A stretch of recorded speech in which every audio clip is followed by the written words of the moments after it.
வணக்கம்.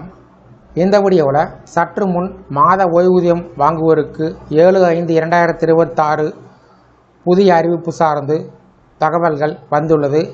இது குறித்து விவரத்தை பார்க்கலாம். மத்திய அரசு ஓய்வூதியர்களுக்கு ஒரு பெரிய நிவாரணமாக நிலையான மருத்துவப்படி வழங்கும் முறையில் முக்கிய மாற்றத்தை அரசு அறிமுகப்படுத்தியிருக்கிறது. குறிப்பாக தேசிய ஓய்வூதிய திட்டத்தின் கீழ் வரும் ஓய்வூதியர்கள் மற்றும் குடும்ப ஓய்வூதியர்களுக்கு இந்த புதிய நடைமுறை மிகவும் பயனுள்ளதாக இருக்கும்.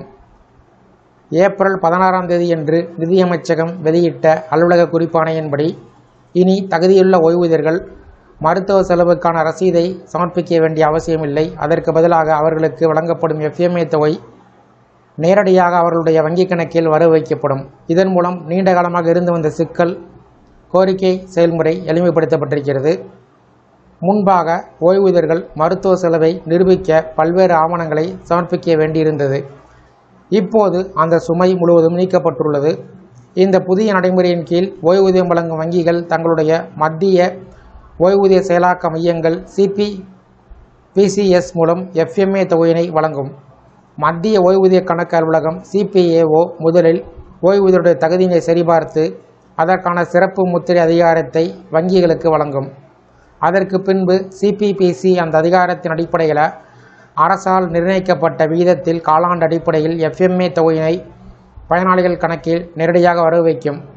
முக்கியமாக இந்த செயல்முறை முழுவதும் தானியக்கமாக நடைபெறும் என்பதால் ஓய்வூதியர்கள் எந்தவிதமான விண்ணப்பத்தையும் அல்லது ரசீதையும் சமர்ப்பிக்க வேண்டியதில்லை. இது அரசு சேவைகளில் டிஜிட்டல் மாற்றத்தின் ஒரு முக்கிய படியாக கருதப்படுகிறது. ஆனால் இந்த நன்மையினை தொடர்ந்து பெற ஓய்வூதியர்கள் ஆண்டுதோறும் வாழ்க்கை சான்றிதழ் லைஃப் சர்டிஃபிகேட் சமர்ப்பிப்பது கட்டாயம். பொதுவாக ஒவ்வொரு ஆண்டும் நவம்பர் மாதத்தில் இந்த சான்றிதழ் டிஜிட்டல் அல்லது அச்சு வடிவில் சமர்ப்பிக்கப்பட வேண்டும். இதனை சமர்ப்பிக்க தவறினால் டிசம்பர் மாதம் முதல் FMA மற்றும் ஓய்வூதிய பணம் வழங்குவதில் இடையூறு ஏற்படலாம். மேலும் ஓய்வூதியர்கள் விரும்பினால் FMAவிலிருந்து CGHS புறநோயாளி சேவைகளுக்கு மாறும் வசதி உள்ளது. அத்தகைய மாற்றங்கள் தற்போது உள்ள அரசின் வழிகாட்டுதலின் அடிப்படையில் மேற்கொள்ளப்படும். அதேபோல் வங்கி அல்லது கிளை மாற்றம் ஏற்பட்டாலும் CPAO விதிகளின்படி அந்த மாற்றம் செயல்படுத்தப்படும். மேலும் ஓய்வூதியருடைய மரணத்திற்கு பிறகு இந்த நன்மைகள் குடும்ப ஓய்வூதியர்களுக்கு தொடரும் வகையில் விதிகள் அமைக்கப்பட்டிருக்கிறது. தகுதியுள்ள குடும்ப உறுப்பினருடைய பெயர் முன்பே பதிவு செய்யப்பட்டிருந்தால் அவர்கள் நேரடியாக வங்கியில் விண்ணப்பித்து FMA பெற முடியும். பெயர் பதிவு செய்யப்படவில்லை என்றால் சம்பந்தப்பட்ட அலுவலகத்தின் மூலம் புதிய அங்கீகாரம் பெற வேண்டும்.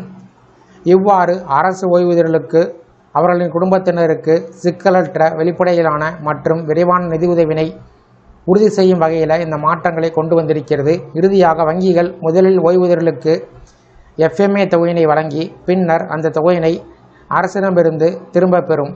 இந்த முறையும் ஏற்கனவே நடைமுறையில் உள்ள நிதி பரிமாற்ற விதிகளின்படியே செயல்படும். இந்த புதிய நடைமுறை ஓய்வூதியர்களுடைய வாழ்க்கையினை எளிதாக்கும் ஒரு முக்கிய முன்னேற்றமாக பார்க்கப்படுகிறது. இந்த வீடியோ குறித்த உங்களுடைய கருத்துக்களை கமெண்ட் செக்ஷனில் பதிவிடுங்க. இந்த வீடியோ பிடிச்சிருந்தா வீடியோக்கு ஒரு லைக் பண்ணுங்கள். இந்த வீடியோவை அனைவருக்கும் ஷேர் பண்ணுங்கள். நன்றி.